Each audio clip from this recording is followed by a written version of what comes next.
आजकल पूरे देश में यूपी और योगी पर बड़ी चर्चा है। इस चर्चा में कितना सच कितना झूठ है ये शायद ही किसी को पता हो, लेकिन अफवाहें फैलाने वाले और एजेंडा चलाने वाले अपने काम पर लगे हुए हैं।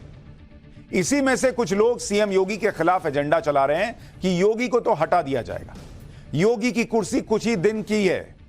इस तरह की बातें चुनाव के पहले भी कुछ लोगों ने की थी और यही चुनाव के बाद भी हो रहा है। लेकिन जो लोग ऐसी बातें कर रहे हैं, जो लोग ऐसी अफवाहें फैला रहे हैं, जो लोग ऐसा भ्रम फैला रहे हैं कि योगी तो गए, बॉस उनका बैड लक पहले भी खराब था और इस बार भी उनका मोए मोए होने वाला है। क्योंकि सच यह है कि यूपी में योगी थे, योगी हैं और योगी ही रहेंगे। और ये बात हम इसलिए कह रहे हैं क्योंकि पिछले 2 दिन से जो कुछ भी यूपी को लेकर चल रहा है, उससे जो संकेत मिल रहे हैं उसमें 100% एक ही बात निकलकर आती दिख रही है कि प्रधानमंत्री नरेंद्र मोदी का योगी आदित्यनाथ पर भरोसा बना हुआ है। यह बात साफ साफ दिख रही है। यूपी में योगी आदित्यनाथ का दबदबा था, दबदबा है और दबदबा रहेगा, यह खबरें निकलकर आ रही हैं। मुख्यमंत्री योगी आदित्यनाथ की कुर्सी को कोई खतरा नहीं है और हमने आपको पाठशाला में सबसे पहले यह बात कही थी। ना ही सरकार और संगठन में योगी आदित्यनाथ की पकड़ कमजोर हुई है और ना ही पार्टी में उनके नेतृत्व को लेकर कोई कंफ्यूजन है। यह तो आप किसी से भी पूछ लीजिए कि यूपी में क्या बीजेपी योगी को हटा देगी या हटा देना चाहिए, यह बात कोई नहीं मानेगा। यह बात समझने के लिए किसी एक्सपर्ट होने की जरूरत थोड़ी है कि आपने पॉलिटिकल साइंस पढ़ा हो। भाई योगी काम कर रहे हैं, यूपी में सुधार हुआ है, लॉ एंड ऑर्डर बेहतर हुआ है, योगी मॉडल की चर्चा देश भर में होती है, योगी जी को भेजा जाता है देश में प्रचार करने के लिए और वही योगी हटा दिए जाएंगे। तो पब्लिक कैसे कहेगी भाई कि योगी हटने वाले हैं? यूपी में सीएम योगी का कोई जोड़ कोई तोड़ दूर दूर तक दिखता भी नहीं है। दूसरी बात यह है कि अपने एक मजबूत नेता को बीजेपी क्यों डिस्टर्ब करना चाहेगी जब उनकी अपनी लोकप्रियता है और जब यूपी में मोदी योगी की जोड़ी की चर्चा हर कोई करता है। एक चुनाव में सीटें कम होने का मतलब यह नहीं है कि योगी को हटा दिया जाएगा। और लोग तो यह भी पूछेंगे कि भाई महाराष्ट्र में भी बीजेपी की सीटें कम हुई तो महाराष्ट्र में सीएम बदला क्या? राजस्थान में बीजेपी की सीटें कम आई पिछले बार के मुकाबले तो राजस्थान का सीएम बदला क्या? हरियाणा में बीजेपी की सीटें पिछले बार के मुकाबले कम आई तो क्या हरियाणा का सीएम बदला क्या? तो कहीं का सीएम मोदी जी नहीं बदल रहे हैं, सिर्फ कहेंगे कि योगी जी को हटा दो। तो कई चीजें तो बेसिक लॉजिक के हिसाब से ही सोचिएगा। तो जो लोग एजेंडा चला रहे हैं कि योगी तो गए, योगी तो गए, वो नैरेटिव अपने आप ध्वस्त हो जाता है। लेकिन आज हम फैक्ट्स के साथ आपको चीजें बताएंगे। अफवाहें कैसे चलाई जा रही हैं, आग में घी डालने का काम हो रहा है, वो भी देश देख रहा है। पिछले 2 दिन से अखिलेश यादव, इंडी गठबंधन और ऐसे लोग कह रहे हैं कि मोदी योगी की जोड़ी को टूटते हुए वो देखना चाहते हैं। सीएम योगी को लेकर जो भी बातें फैलाई जा रही हैं वो इस आधार पर फैलाई जा रही हैं कि बीजेपी की मीटिंग पर मीटिंग हो रही है और किसी ने कोई बयान दे दिया, लेकिन मीटिंग पर मीटिंग करके नतीजों की समीक्षा करने का मतलब यह नहीं कि योगी पर कोई खतरा है। वो एक बड़ा फेमस डायलॉग है ना कि करिए मीटिंग, खेलिए मीटिंग, मीटिंग अलुआ मीटिंग। बीजेपी की मीटिंग अलुआ मीटिंग नहीं चल रही है, जो पंचायत वाला डायलॉग है। वहां जबरदस्त मंथन चल रहा है। नतीजों के बाद तो कोई भी पार्टी सीरियस होती है तो वो रूटीन समीक्षा करती है। कईयों को तो करना चाहिए, वो कर भी नहीं रहे, लेकिन बीजेपी कर रही है। जो कमियां हैं उन्हें दूर करने का प्रयास हो रहा है। टाइट पेच, वो जो पेच ढीले थे उन्हें टाइट किया जा रहा है। लेकिन जिन लोगों को एजेंडा चलाना है वो अफवाहें फैलाने में जुटे। सच ये है कि यूपी के डिप्टी सीएम केशव मौर्य ने जब यह बयान दिया कि संगठन से बड़ा कोई नहीं होता, और इस बयान की जब बहुत चर्चा हुई तो केशव प्रसाद मौर्य को 2 दिन के अंदर ही दिल्ली बुलाया गया। कल शाम को बीजेपी दफ्तर में बीजेपी अध्यक्ष जेपी नड्डा के साथ केशव प्रसाद मौर्य की लंबी बातचीत हुई। जेपी नड्डा यूपी के बीजेपी अध्यक्ष भूपेंद्र चौधरी से भी अलग से मिले हैं, यानी एक दूसरी मीटिंग कल ही हुई है यूपी बीजेपी के अध्यक्ष और बीजेपी के कार्यकारी अध्यक्ष जेपी नड्डा के बीच। इन्हीं बैठकों को लेकर इंडी गठबंधन के लोग माहौल बनाने लगे कि अब तो गए योगी जी, खत्म हो गया मामला। अगले ही दिन यानी आज एक और बड़ी खबर आ गई कि यूपी बीजेपी के अध्यक्ष भूपेंद्र चौधरी प्रधानमंत्री नरेंद्र मोदी से मिले। मतलब इस पूरे मामले में नरेंद्र मोदी की एंट्री हो गई और करीब 1 घंटे तक यूपी बीजेपी अध्यक्ष के साथ प्रधानमंत्री नरेंद्र मोदी ने चर्चा की। इसके ठीक बाद गृह मंत्री अमित शाह और पीएम मोदी की मुलाकात हुई। यानी पिछले 24 घंटे के अंदर 4 बड़ी मीटिंग्स हो चुकी हैं। केशव प्रसाद मौर्य और यूपी बीजेपी के जो अध्यक्ष हैं वो मिल चुके हैं, भूपेंद्र चौधरी मिल चुके हैं जेपी नड्डा से, नरेंद्र मोदी मिल चुके हैं भूपेंद्र चौधरी से, और अमित शाह और नरेंद्र मोदी की मीटिंग तो 2 घंटे चली। इन चारों मीटिंग में क्या क्या हुआ, योगी आदित्यनाथ पर बात हुई नहीं हुई, वो आपको आगे बताऊंगा। लेकिन पहले देखिए कि इंडी गठबंधन ने इन्हीं सब बैठकों के आधार पर कैसे योगी आदित्यनाथ के खिलाफ पूरा माहौल बना दिया। एक बार पहले अखिलेश यादव को सुनिए, फिर आगे की बात बताता हूं। हम सावधान करना चाहते उत्तर प्रदेश की जनता को भी कि भारतीय जनता पार्टी के लोग आपस में लड़कर के और कुर्सी की लड़ाई में पूरा एडमिनिस्ट्रेशन खत्म कर दिया है। जहां इन्हीं के विधायक, इन्हीं के लोग आरोप लगा रहे हैं कि भ्रष्टाचार चल रहा है। हम लोगों ने अखबारों में पढ़ा है कि मुख्यमंत्री खुद स्वीकार कर रहे हैं कि बड़े पैमाने पर दलाली चल रही है। भारतीय जनता पार्टी अपने हारे हुए लोगों के साथ खड़ा होना चाहती है या हारे हुए लोगों के साथ खड़ा होना चाहती है। कुर्सी की लड़ाई में जनता बहुत परेशान है। ये सरकार कमजोर हो गई, इसलिए फैसला टाल दिया। क्या जो पहले जिन लोगों का घर उजाड़ा था, ये सरकार मजबूत होती तो इनका भी उजाड़ देती घर। भाई अखिलेश यादव विपक्ष में, वो तो माहौल बनाएंगे ही, वो तो सवाल उठाएंगे ही। उनके परिवार में जब अंदरूनी लड़ाई चल रही थी, उन्होंने सब कुछ अपने कब्जे में ले लिया था, तो उनसे भी 10 प्रश्न होते थे। अखिलेश यादव का एजेंडा क्या है ये तो समझ में आता है, लेकिन इस मामले में वो लोग भी एक्टिव हो गए जिनका यूपी से कोई लेना देना तक नहीं। केजरीवाल के लोग भी इसमें कूद पड़े और केजरीवाल का पुराना बयान याद दिलाने लगे जो केजरीवाल ने चुनाव के टाइम में दिया था। अरविंद केजरीवाल का वो पुराना बयान सुनिए जिसके बहाने आम आदमी पार्टी योगी आदित्यनाथ के खिलाफ माहौल बना रही है। अगर ये चुनाव जीत गए, मेरे से लिखवा लो, 2 महीने के अंदर उत्तर प्रदेश का मुख्यमंत्री बदल देंगे। योगी आदित्यनाथ की राजनीति खत्म करेंगे, उनको भी निपटा देंगे। राहुल गांधी लिखकर दे रहे थे कि मोदी तीसरी बार प्रधानमंत्री नहीं बनेंगे। वो लिखा हुआ अभी फाड़कर लोगों ने फेंका ही था कि अब ये केजरीवाल जी ने जो लिखवाया था वो भी लिखकर, जो लिखा हुआ है वो फाड़कर फेंकना पड़ेगा, क्योंकि योगी आदित्यनाथ चेंज नहीं होने जा रहे। बॉस, खबरें यही आ रही हैं। इसी तरह कांग्रेस के नेताओं ने भी यह माहौल बनाना शुरू कर दिया कि यूपी में बीजेपी के अंदर कुछ ठीक नहीं चल रहा। एक बार सुनिए अमेठी से कांग्रेस सांसद किशोरीलाल शर्मा और कांग्रेस नेता प्रमोद तिवारी क्या कह रहे हैं, फिर बताता हूं केशव प्रसाद मौर्य ने ऐसा क्या कह दिया कि पूरा गेम पलट गया। जब ये सरकार का गठन हुआ था उसी समय से ये चीज़ें यूपी से नहीं चल रही, ये चीज़ें दिल्ली से चल रही हैं। दिल्ली से किसी बड़े नेता की उनको शय है कि आप मतलब स्टेट में वो करो, तो वो चल रहा है, वही चीज़ चल रही है। वो वेट कर रहे थे कि पार्लियामेंट का रिजल्ट का, तो जब पार्लियामेंट का रिजल्ट आ गया तो ये चीज़ें बढ़ गई वहाँ पे। लग रहा है योगी जी को चेंज भी कर देंगे, ऐसा कुछ नहीं। अब ये योगी जी को कितनी लिबर्टी मिलती है, प्रेरोगेटिव तो उन्हीं का होता है, सीएम का। तो ये देखो कि अब योगी जी क्या करते हैं, क्योंकि ये चीज़ें जो चल रही हैं ये किसी भी पार्टी के लिए अच्छी बात नहीं है। बिना आग के धुआं तो नहीं होता। जिस तरह एक मंत्री कह रहे हैं कि बिना संगठन ही सर्वोच्च, बड़ी तालियां बज रही। मुख्यमंत्री अपनी दलील दे रहे हैं, विधायकगण अलग कहानी कह रहे हैं, मंत्रीगण चाहे केंद्र के हों चाहे प्रदेश के हों वो अलग कहानी कह रहे हैं। तो कुल मिलाकर बीजेपी के अंदर सब कुछ ठीक ठाक नहीं। उत्तर प्रदेश के भाजपा के कार्यकर्ता, भाजपा के लोग ऑफ रिकॉर्ड, ऑन रिकॉर्ड नहीं, बोलने लगे हैं कि अब तो गुजरात के हवाले उत्तर प्रदेश हो गया। तो ऐसा लग रहा है जैसे गुजरात की भाजपा उत्तर प्रदेश की भाजपा को गुलाम बना रखा। लेकिन जो लोग ऐसी बातें कर रहे हैं और योगी के खिलाफ माहौल बना रहे हैं उनका मोए मोए हो गया, क्योंकि जिन केशव प्रसाद मौर्य के बयान के बहाने ये लोग यूपी में बीजेपी के अंदर टकराव की बातें कर रहे थे और योगी की कुर्सी को खतरा बता रहे थे, वो केशव प्रसाद मौर्य ने कल दिल्ली में मीटिंग के बाद आज ट्वीट करके अखिलेश यादव को जवाब दे दिया। उन्होंने लिखा कि सपा बहादुर श्री अखिलेश यादव जी, बीजेपी की देश और प्रदेश दोनों जगह मजबूत संगठन और सरकार है। सपा का पीडीए धोखा है। यूपी में सपा के गुंडाराज की वापसी असंभव है। बीजेपी 2027 विधानसभा चुनाव में 2017 दोहराएगी।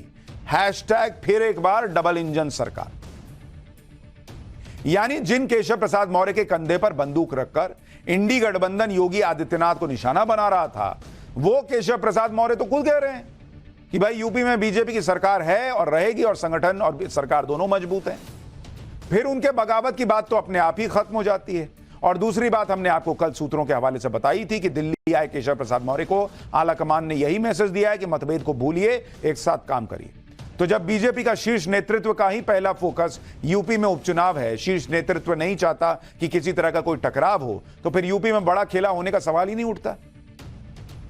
और नरेंद्र मोदी तो खुद यूपी में जाकर योगी आदित्यनाथ की तारीफ कर रहे थे। जब योगी आदित्यनाथ का चेहरा उतरा हुआ था यूपी का रिजल्ट आने के बाद, तब भी नरेंद्र मोदी ने उनकी पीठ थपथपाई थी। नरेंद्र मोदी नी जर्क रिएक्शन देने वाले नेताओं में से नहीं है, तो वो कैसे ऐसा फैसला लेंगे कि भाई योगी को हटाओ। सबसे बड़ी बात तो यह कि आज प्रधानमंत्री नरेंद्र मोदी यूपी को लेकर खुद एक्टिव मोड में नजर आए, खुद फीडबैक ले रहे हैं, खुद रिपोर्ट ले रहे हैं। आज यूपी के बीजेपी अध्यक्ष से प्रधानमंत्री नरेंद्र मोदी ने लंबी बातचीत की। सूत्र यह बता रहे हैं कि यूपी बीजेपी अध्यक्ष ने पीएम मोदी को लोकसभा चुनाव में कमजोर प्रदर्शन पर फीडबैक दिया है। यानी अब नरेंद्र मोदी एक्टिव हो गए, ये नहीं कि छोड़ दिया जेपी नड्डा पे, अमित शाह पे, ये लोग बात कर रहे। नहीं, नरेंद्र मोदी ने बुलाया भूपेंद्र चौधरी को कि आओ जरा बताओ क्या हुआ है वहां पर। और भूपेंद्र चौधरी ने बताया जा रहा है कि नरेंद्र मोदी को 5-6 वजह बताई हैं जिससे यूपी में बीजेपी की सीटें कम रह गई। इसमें संविधान बदलने वाला नैरेटिव, आरक्षण खत्म कर देने वाला झूठ या अधिकारियों से कार्यकर्ताओं की नाराजगी जैसी वजहें शामिल है, जिसका जिक्र बीजेपी की रिपोर्ट में भी है। पीएम मोदी को यह भी बताया गया कि यूपी में सरकारी मशीनरी ने बीजेपी मतदाताओं के नाम वोटर लिस्ट से काटे। एक खास पैटर्न पर हर सीट पर बीजेपी के वोट कम हो गए। यानी जो बैठक हुई उसमें यूपी की हार पर चर्चा हुई और इंडी गठबंधन ने ऐसा माहौल बनाया कि अब तो पीएम मोदी योगी को हटाने वाले।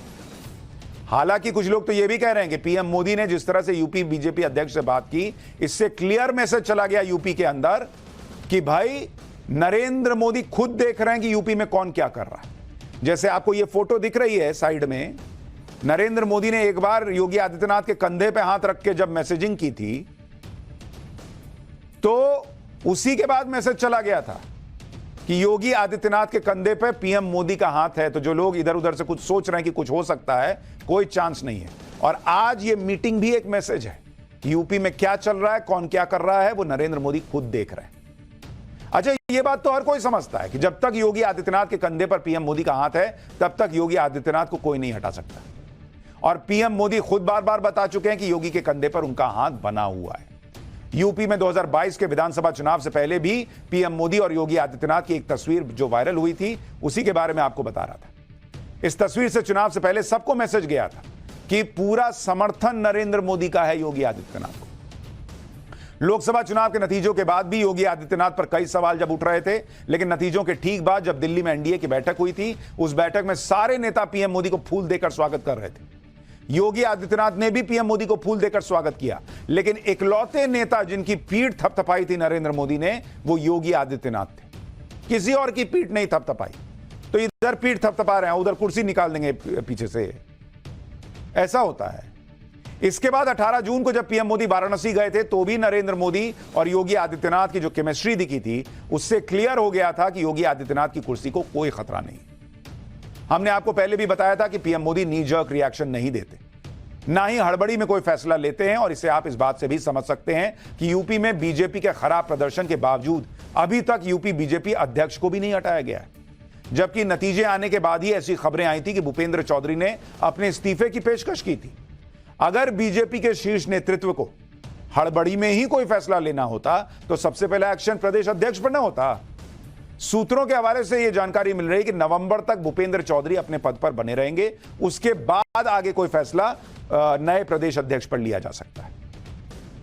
जहां तक योगी आदित्यनाथ को हटाने को लेकर उड़ रही अफवाहों की बात है, तो सूत्रों के हवाले से खबर यह है कि यूपी में योगी आदित्यनाथ मुख्यमंत्री बने रहेंगे, यह स्पष्ट कर दिया गया है। लेकिन संगठन में बदलाव की पूरी संभावना है। योगी मंत्रिमंडल में भी बदलाव हो सकता है।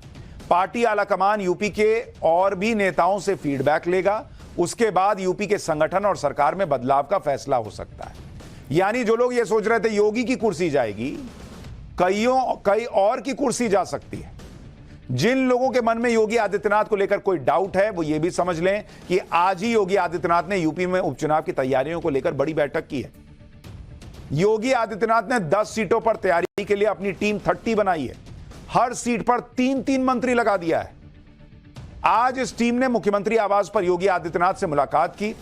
इससे साफ है कि अभी कमान योगी आदित्यनाथ के हाथ में है। उन्हें उपचुनाव के लिए फ्री हैंड दिया गया है और वो अपनी मर्जी से टीम बना रहे हैं और उनका फोकस क्लियर है कि मुझे उपचुनाव में बेहतर प्रदर्शन करके दिखाना है।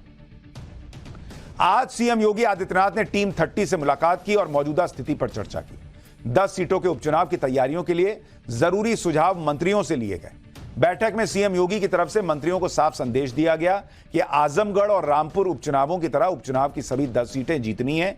इसके लिए जरूरी तैयारी भी हमें अभी से शुरू कर देनी है ताकि उपचुनाव से पहले हर मतदाता तक बीजेपी का संगठन और उसका कार्यकर्ता पहुंच सके। सीएम योगी ने मंत्रियों से कहा कि उन्हें जिस विधानसभा का प्रभारी या सह-प्रभारी बनाया गया है वो हर हफ्ते कम से कम 2 दिन उस क्षेत्र में रुकें, जनता से कनेक्ट बढ़ाएं। अगर कार्यकर्ताओं की कोई नाराजगी है तो उसे समय रहते दूर किया जाए। हर सीट के लिए 3-3 मंत्रियों का ग्रुप बनाया गया है जिनकी जिम्मेदारी उम्मीदवारों के चयन से लेकर उम्मीदवार को जिताने तक की होगी। यानी आप देखिए कि योगी आदित्यनाथ ने जो टीम बनाई है उसमें पूरी तरह से उन्होंने जोश भर दिया है कि बॉस ये उपचुनाव जीतना है। लेकिन चर्चा इस बात की भी है कि इस टीम में डिप्टी सीएम, दोनों डिप्टी सीएम शामिल नहीं है और ना ही वो इस मीटिंग में मौजूद है। इसका एक मतलब यह भी जाता है कि योगी आदित्यनाथ को अपनी टीम चुनने का फ्री हैंड दिया गया है। इस बीच आज सीएम योगी यूपी की राज्यपाल आनंदीबेन पटेल से भी मिलने राजभवन पहुंचे, जिसके बाद तरह तरह की अटकलें शुरू हो गई कि अरे कहीं इस्तीफा देने तो नहीं चले गए। लखनऊ से दिल्ली तक कयास लगने लगे, लेकिन यहां भी योगी विरोधी नैरेटिव की हवा निकल गई। सीएम योगी और राज्यपाल आनंदीबेन पटेल की मुलाकात पहले से तय थी। दरअसल सीएम योगी आदित्यनाथ शिष्टाचार के तहत राज्यपाल आनंदीबेन पटेल से मुलाकात करने राजभवन गए थे, जहां उन्होंने राज्यपाल को यूपी विधानसभा के मॉनसून सत्र की जानकारी दी और औपचारिक तौर पर उनसे अनुमति ली। सीएम योगी की टीम 30 में आने के बाद कई नेताओं के सुर भी बदल गए। निषाद पार्टी के अध्यक्ष संजय निषाद अभी तक बुलडोजर एक्शन का विरोध कर रहे थे, लेकिन सीएम योगी की टीम में आने के बाद हार के दूसरे कारण गिना रहे हैं। एक बार संजय निषाद को सुनिए, यूपी की हार पर क्या कह रहे हैं। उसके बाद बताऊंगा गोरखपुर के सांसद रवि किशन ने केशव प्रसाद मौर्य के बयान को लेकर क्या कह दिया है।